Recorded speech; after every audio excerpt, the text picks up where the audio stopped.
1975년 5월 6일 서울 신라호텔 영빈관에서는 롯데자이언츠의 창단식이 열렸습니다. 10번째 실업 야구단으로 탄생했지만 프로구단을 지향하는 의미에서 자이언츠라는 이색적인 팀명까지 붙인 창단이었죠. 초대 감독은 빨간 장갑의 사나이로 이름을 날린 김동엽 감독이었습니다. 하지만 화려한 출발에도 불구하고 매년 혹시나 했더니 역시나를 반복하고 있는 자이언츠. 그 자이언츠 키드의 애증과 애정이 고스란히 담긴 책 한 권을 읽어봅니다.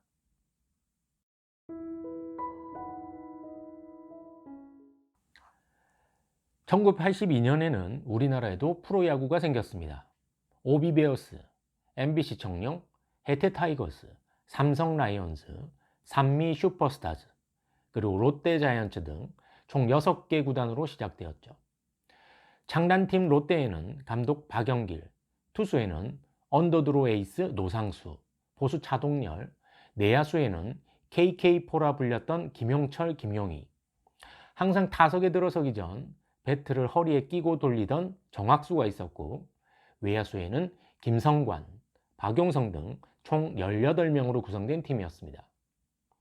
지금과는 달리 정기와 후기로 나뉘어 있었던 프로야구 원년, 정기에는 13승 27패로 5위, 후기에는 18승 22패로 동률 4위를 차지하는 아쉬운 성적을 올렸습니다.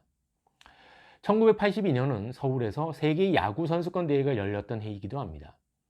일본과의 결승전에서 김지박의 점프 번트, 한대화의 역전 3점 홈런으로 우승한 대회였죠.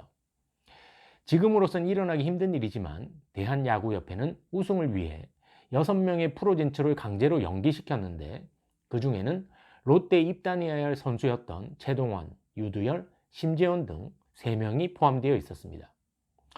이들은 이듬해 입단해 맹활약하게 됩니다. 세계 아마야구 선수권 대회 우승 주역 3인방을 보강한 롯데는 기대에 못 미치는 1983년을 보내고 1984년을 맞이합니다. 국가대표 출신 조성욱, 자갈치 김민호, 제일동포 홍문종을 새롭게 영입하고 에이스 최동원의 부활을 바탕으로 첫 우승에 도전하죠. 최동원은 정기리그 50경기 중 21경기에 주로 선발 등판해 9승 7패 1세이브를 거두고 롯데는 21승 1무 28패로 4위를 차지합니다. 후기 리그에는 전술을 바꿔 일명 바람잡이 선발에 이어 최동원이 중간 개투로 주로 등장했습니다. 최동원이 무너지고 나면 속수무책이었기 때문이죠.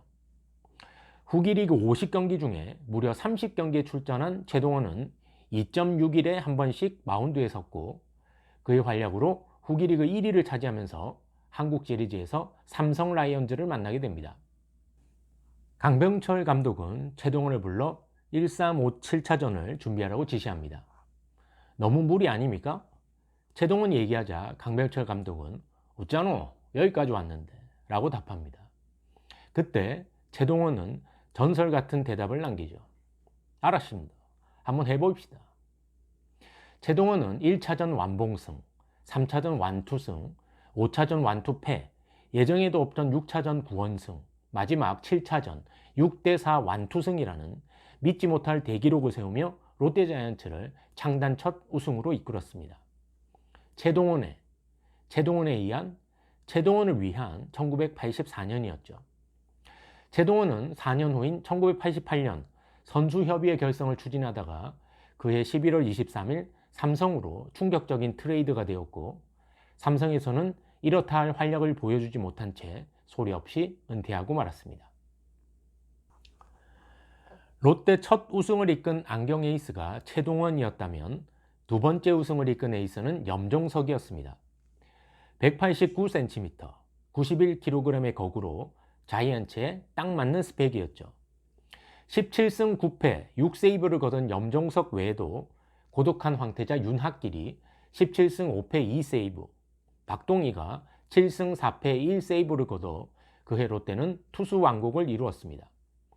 타자로는 북두 7성을 본딴 남두 5성이 유명했는데 독사 전준호, 삼루타 제조기 이종훈, 악바리 박정태, 자갈치 김민호, 호랑나비 김은국 등 5명이었죠. 롯데는 정규리그에서는 71승 55패로 3위를 차지했지만 삼성과의 준 플레이오프, 해태와의 플레이오프, 빙그레와의 한국 시리즈에서 0승을 거두며 두 번째 우승을 차지합니다. 그런데 당시 경향신문의 보도 내용을 보면 롯데 프런트에 대한 얘기가 나옵니다. 야구 관계자들은 한결같이 우려하고 있었습니다. 프런트가 형편없어도 우승할 수 있다는 사실 때문이었죠. 당시 롯데 프런트는 선수단을 도와주기보다는 사기를 저하시키는 일을 해왔는데 사람 좋은 강병철 감독도 프런트를 없는 것으로 생각할 정도였다고 하니까요.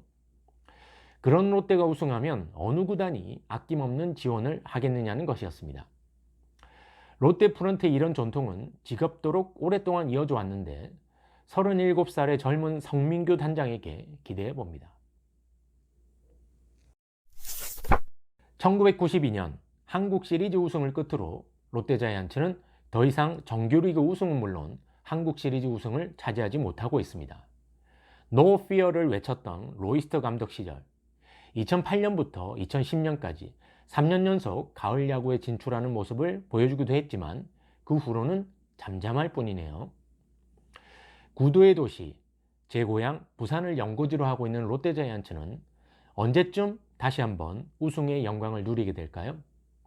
아니 우승까지는 아니더라도 롯데자이언츠 팬임을 자랑스러워할 수 있는 그날은 언제쯤 올까요? 이제 허문회 감독을 새로 영입하고 2020년을 맞이하게 된 롯데자이언츠. 혹시나가 어머나로 바뀌는 기적을 기대해 봅니다.